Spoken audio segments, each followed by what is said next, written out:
Лайк басқандан неге аясыздар? Саусақтарыңыз 10 тонна болса да бисмилля деп көтеріп, лайк басып бермейсіздер ме? Комментарий жазып. Ассалаумағалейкум барша дремлига сүйер қауым, арнама қош келіпсіздер. Демалыстық сенбілік тамаша көңіл-күймен бүгінгі видеомызды бастаймыз. Әдеттегідей достар, сіздерден қолдау күтемін. Әлде каналымызға тіркелмей көріп жүрген жандар болса, арнамызға тіркеліп кетіңіздер. Және де WhatsApp группама кіріп кетсеңіздер болады. Алдағы уақытта қызықты турнирлер ұйымдастыратын боламыз. Тек сіздер қолдап отырсаңыздар болды. Көп жандар комментарийдан сұрап жатыр екен, сен тек екі ойыншыны қалай фул қыласың деп. Сол сұраққа бүгінгі видеода жауап беретін боламын. Видеоны соңына дейін көріп, бағалап кетіңіздер. Олай болса, мен көп созбай бастайын достар, кеттік.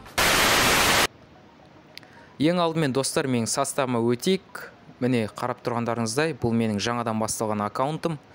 Және де үңіліп қарасаңыздар, бұл жерде менде қақпашылар өте көп. Бұл неге деген сұрақ. Комментарийда енді көп жандар сұрап жатыр. Ол лайфхакты көрмеген жандар да көп екен. Сол себепті түсіріп жатырмын достар, дұрыс түсініңіздер. Бұл жерде енді қарап тұрсаңыздар, көп жандар, жаңадан бастаған жандар фул қылғылар келеді, яғни максимальный рейтинг қып дамытқылар келеді ойыншыларды. Олай енді тезірек дамыту өте қиын болады. Ал сіз тезірек дамытқыңыз келсе, осы лайфхакты қолданып көрсеңіз болады достар. Ең алдымен составта қақпашыдан басқа позициядағы ойыншылардың бәрін сатып жіберетін боламыз. Өзімізге керекті деген екі ойыншыны алып қаламыз. Мысалы, мен қазір Ди Мария мен Мбаппені алып қалсам, Марез, Милитау, Гонзалес деген үшеуін сатып жіберемін. Одан кейін мына жерде мен тренировкалерді жіберетін болсам, тек қақпашылар көтерілмейтін болады. Себебі бұл қақпашыларға арналмаған тренировкалер. Мен тек екі ойыншыны алып болғам. Осы Ди Мария мен Мбаппені. Осы екеуінің ғана рейтингі көтерілетіп беретін болады достар.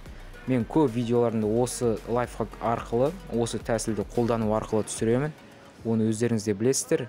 Мен видеомды бұрыннан көріп жүрген жандар болса, осы енді қақпашылармен ойнау қиындырақ болады, бірақ та бір-екі ойыншы болсын, фул, яғни максимальный рейтингпен дамыған ойыншылармен ойнаған бір кайф қой достар. Енді осы лайфхак сіздерге пайдалы болды деген ойдамын, пайдасын тигізеді деген ойдамын. Видеом ұнап жатса, каналға тіркеліп кетіңіздер, барынша қолдап жүріңіздер достар. Алдағы уақытта тағы да басқа клубтарды карьера түсіруге тырысатын боламыз. Өз идеяларыңыз болса, комментарийға жаза кетсеңіздер болады. Қандай сұрақтар мазалап жүр, түсінбей жүрген нәрселеріңіз болса, бәріне жауап беруге тырысатын боламыз. Олай болса, келесі кездескенше достар, сау саламатта болайық.